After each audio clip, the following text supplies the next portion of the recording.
nation, under God, indivisible, with liberty and justice for all.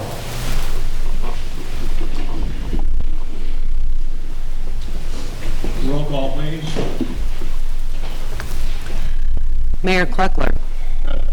Alderman Palmer. Here. Wangelin. Here. Snow. Present. Babel. Present. Dowd.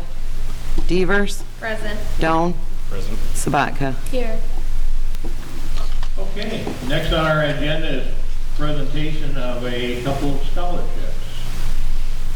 Mr. Simon?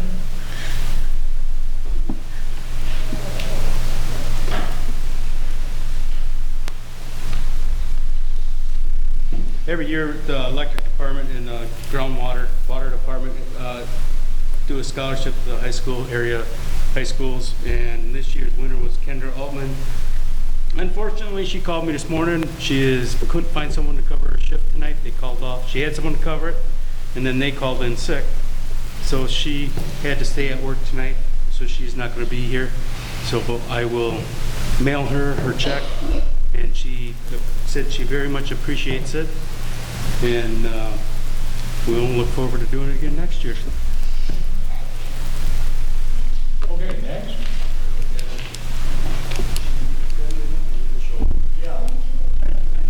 We get the money if they... How's you doing? Mayor Kleckner, members of the Rock Falls City Council, it's a pleasure for me to be here this evening. My name is Ed Cobow.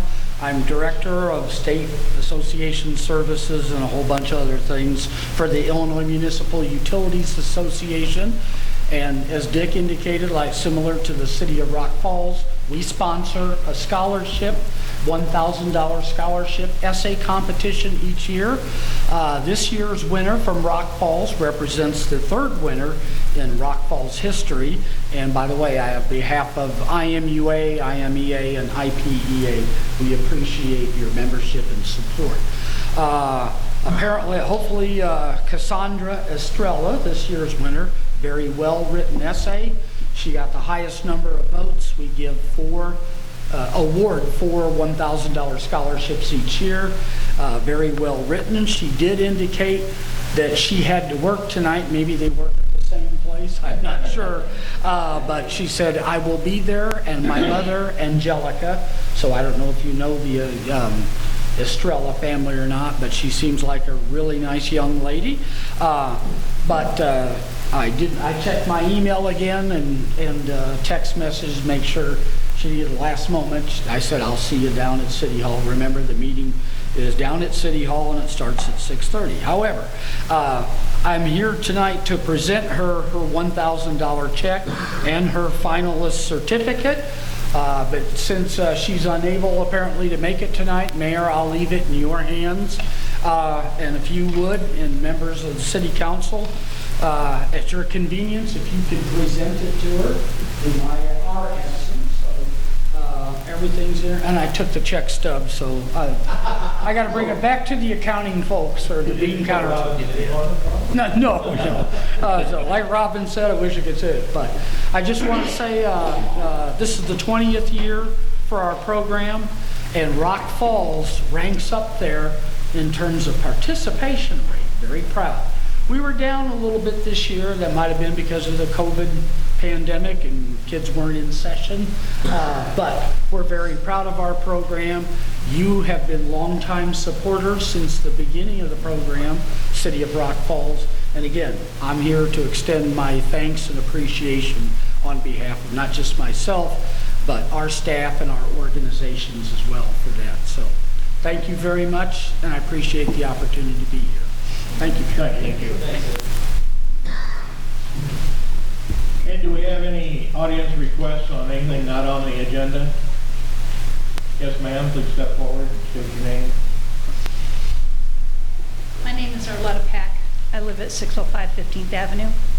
And I wanted to know, I had gotten a violation for my grass being tall, which I'm not disputing that. There was a few weeks I couldn't do it. My husband's disabled. I had COVID, so I'll pay the $75.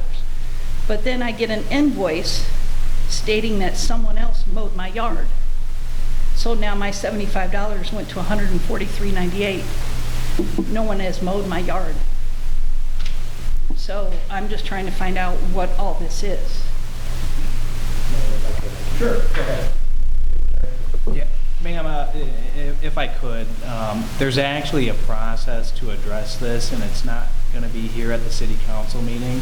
Okay. So what the city of Rock Falls does with all of our ordinance violations, there's actually an administrative code hearing that takes place. So, you know, here at the meeting tonight, we're not going to be able to address really the merits of the ordinance violation you received. That'd really be something that you would address at the code enforcement hearing. So again, I apologize for the confusion, but that would be the proper avenue to address whatever issues you have with this. So when is this code? I got the summons, but I did not see the date on when it was supposed to be. So it's too late to do anything about this then?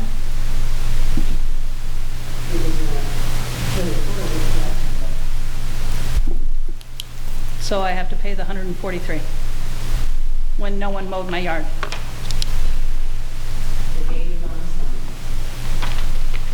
Thank you.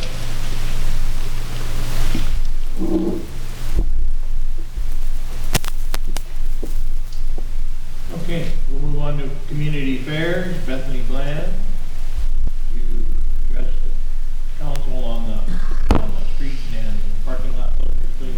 Yes, and I have Eric Epps, who's from our board, the chamber board, and he's helped us with a lot of the planning with this, and so he's joining us today as well. So I think a lot of you are familiar with Summer Splash at this point. We've shared that a lot. It is coming up next Friday and Saturday, so June 25th and 26th. And in general, we've had just a really wonderful response from the community as far as people interested in attending, businesses being able to attend, vendors signing up for booth spaces, things like that. So we're really thankful to be able to bring this event to our community in the first place. So we have some road closure requests. The first one on the agenda is the road closure for the Summer Splash 5K, and this is the route that we've used in previous years. Basically, it is from the hotel, so the hotel parking lot is not closed off, but just past there down 2nd Street. They go down the canal, turn around, and then come back and end at the same location. So that is one of the road closures. And then the other request is for the First Avenue parking lot, where we have placed vendors in order to keep enough space and spread people out appropriately for this event. So there is one change to the road closure request from what we submitted, and that is Chief Pilgrim and I met and we discussed some changes to the First Avenue parking lot to actually close that a little bit earlier so we can make sure the parking lot is closed before people park for the night. So we'd like to do that at 6 o'clock. So questions about any of that? I'll make the motion for the request for the Summer Splash, the road closures and the parking lot closure. I'll second that. I have a motion by Alderman Snow, second by Alderman Weigland to make the closures as presented. Once again, any discussion, questions? That would be the parking lot closure on June 24th. Correct. So closing at June 24th, 6 p.m. overnight. So the parking lot's clear for the morning when our vendors come. And we also have some that will actually be coming in on Thursday night. So that'll help us get them parked appropriately. Okay, just so you're all clear, because of moving the time on there, we're moving from the early mornings of the 25th to the evening hours of the 24th. Okay, roll call, please. Alderman Babel, Aye. Devers, Aye. Doan, Aye. Sabatka, Yes. Palmer, Yes. Wongelin, Yes. Snow. Aye. Okay, thank you very much. I have one more thing, if you wouldn't mind. So I know we do have a lot of things that'll be coming up in the near future, but one more thing on Summer Splash, and Chief Pilgrim has offered to try to lend us some assistance on this. We are doing a stargazing night with a NASA ambassador, And one of the people that was going to help read stories to children is unable to attend. So we actually have 2 stories that are being read, and the police department is trying to find somebody to help us to read one of the stories. And we are looking for someone else who might be interested in participating in the community by just reading a book to children at Summer Splash. So if any of you are interested, I would be thankful to have you consider doing that as a part of community service as an older person, or a department head, or person who loves their community in general. So that would be Friday night, the 25th, and it is at 8 o'clock, and we have a book about Snoopy going to space, and it will be very fun. So if anyone's interested, let me know. And thank you for having me tonight. I look forward to sharing new things with you guys soon. Thank you. Let's move on to the consent agenda. Consent agenda item number 1, approval of the minutes of the June 1st, 2021 City Council meeting. Number 2, approval of bills as presented. I'll make the motion to approve the consent agenda. I'll second.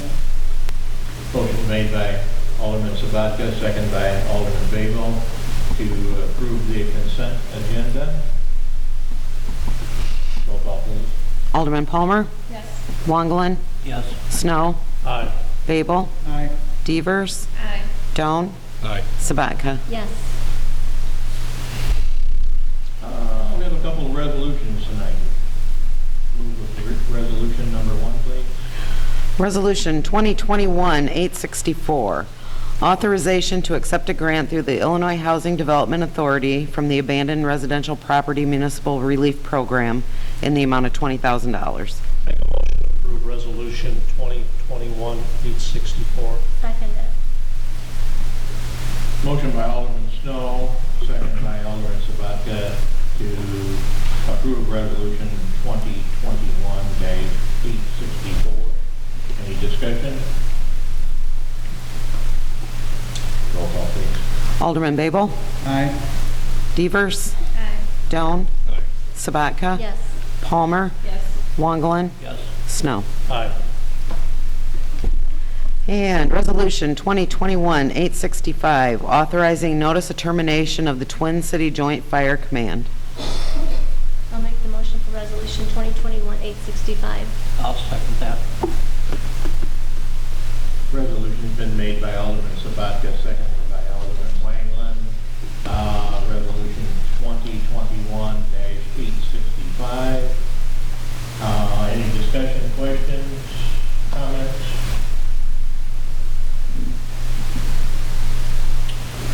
Roll call, please. Alderman Palmer? Yes. Wongelin? Yes. Snow? Aye. Babel? Aye. Devers? Aye. Doan? Aye. Sabatka? Yes. Ordinance for first reading, please. Okay, ordinance number 2021-2527, appropriation ordinance for the fiscal year beginning May 1, 2021 and ending April 30th, 2022. And ordinance number 2021-2528, amending Chapter 32, Article 5, relating to electrical requirements. Make a motion to approve 2021-2527 and 2021-2528 for first reading. I'll second. Have a motion by Alderman Snow, seconded by Alderman Babel to approve the 2 ordinances for first reading. All in favor? Aye. Aye. Opposed? Motion carried. City Administrator Blackford.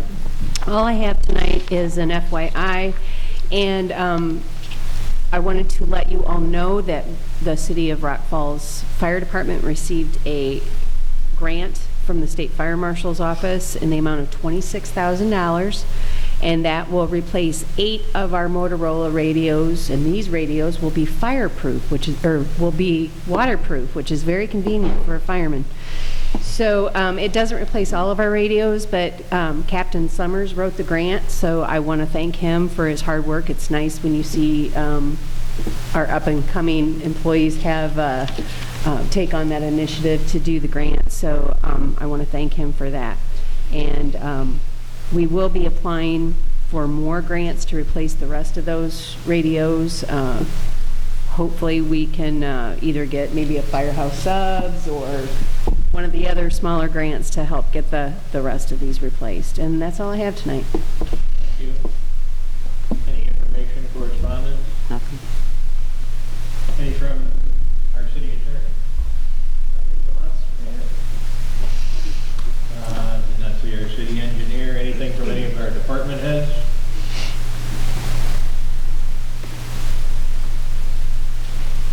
Alderman reports, please. Ward 1, Alderman Whiteman, I have nothing tonight. Alderman Palmer, I have nothing. Alderman Snow. I just have one thing, copy of the IML Conflicts and Interest book. If you haven't had a chance to brush through it and read that, I would recommend it. And I think there's a new, bigger Illinois municipal handbook in your mailbox. A lot of useful information, but it's good reading material, and I would recommend, I got through this book, but I just found this one in my mailbox, so that's going to be the next chapter of reading material. But a lot of great information on do's and don'ts on being an elected official governing in Illinois. So I would recommend, if you haven't read any of that, definitely take a little bit of time and brush through that, because there's a lot of good, useful information there. That's it. Alderman Babel. Nothing tonight, Mayor. Alderman Peters. Alderman Sabatka. Oh, I'm sorry, I thought you were first. Yeah, I just have a question about the lady with the lawnmower thing. So since she missed the date, the administrative date, there's nothing you can do about that? Yeah. I mean, typically at that point, a default judgment would be entered. At that point, it's up to her whether or not she wants to try to pursue any other legal avenues to either appeal it or contest that. But again, as far as the city's concerned, we went through the proper procedure. Okay. Yeah, because I became aware of it about a month ago, and then I passed it on to Ward 1, because she is in their ward. Yeah. But I somehow must have not connected the dots. And this is the first time I saw her son when she showed me tonight. So, I just feel like let her down, you know what I mean? Can I ask a question? Is it customary for them to receive the bill before it's been mowed? This is a legal proceeding. She was actually receiving a summons from us to attend court. The date was on the summons. The court was held this morning. But is She it, did not attend. It's a question of whether she contends the city did not mow it, the city contends that we did mow it. That's where the difference is between the two. That's It's true, not yeah. that we sent her a bill before we would mow it. the bill came a month later, because she just got the bill just recently, the invoice did. So just so you guys understand the process, ordinance violations, someone receives a notice of an ordinance violation, they're summoned or called to an administrative code hearing where each side can present their evidence just like you would in any other trial court. The difference being she didn't show up. If you don't do that, you kind of waive any other argument that the city did or didn't do anything. So again, it's not really worth our time arguing the merits here. She had an opportunity. She didn't do what she needed to do. If she did have an issue with whatever was done or provided to her, again, from the city's perspective, there's nothing more we could do. I was just using it as a learning example, so that the next person that has a problem or issue, we can tell them, hey, make sure you check for this, make sure you check for that. Maybe Not that so should much address the issue of when you have people contact you that have already been issued an actual ticket or a summons of what they should or should not do in dealing with those people that have already received that. Sure. So Right. if any of the aldermen are contacted by someone who received an ordinance violation notice from the city, understand it's not the city council or any of the individual aldermen who really have any play in that process. So the city of Rock Falls is elected to go through an administrative enforcement hearing. So we have an administrative judge, typically a retired judge, here it's Tim Slavin, acts as our hearing officer, administrative law judge, whatever you want to call them. They receive, just like you would in any other court proceedings, essentially a complaint, the ordinance violation. They're given a summons that tells them, here's the date you need to show up. The city will present whatever evidence that it has in terms of whatever violation happened. They can appear. If they choose to have an attorney present, they can. Otherwise, they can defend themselves. And it goes through that process, so. But when they contact the alderman, we pass it on to Robin, is that right? Or do we pass it on to? No, Essentially, It's legal. essentially at that point, your recommendation is always gonna be, either one, direct them to us, otherwise, it's up to them to come up with their own legal defense, contact an attorney, whatever it may be. It's not something that really the city council has any power to do, because that's already been delegated to this separate proceeding. Once the ticket is issued, no one in this room can override that ticket. Right, we all knew that, yeah. Yeah, so then that's when all becomes, then it's a legal matter. And they have a very specific. And as a courtesy to them, I mean, you can certainly always explain the process that the city has, like I've just told you guys.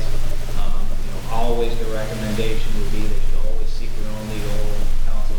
We're not here to really weigh anything for them. There's a process for that. So if the person were to just pay the fee right away down at City Hall, then they don't have to come? There's a process for that too. And they'll have all of that information on the citation given to them, the notices that are provided, so they're not in the dark. Okay. They're also in our ordinances as well, if any of you are interested to read through it. It's all outlined in the city code. Thank you. That was helpful. Nothing else from Ward 4. Alderman Doe? Quiet from Ward 4 on my answer. What was that again? Quiet on my answer. Quiet on you.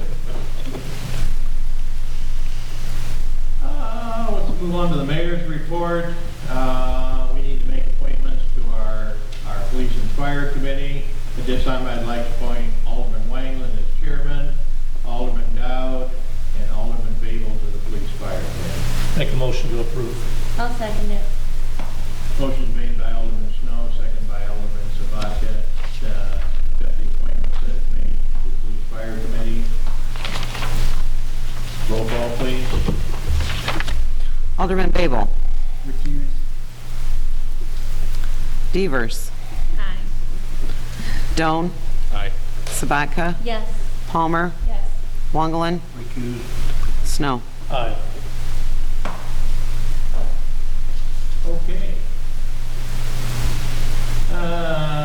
Looks like we need to go into executive session to discuss personnel under section 2C1, employee hiring, firing, compensation, discipline, and performance. I'll make the motion to go into executive session. Second that motion. Motion by Alderman Sabatka, second by Alderman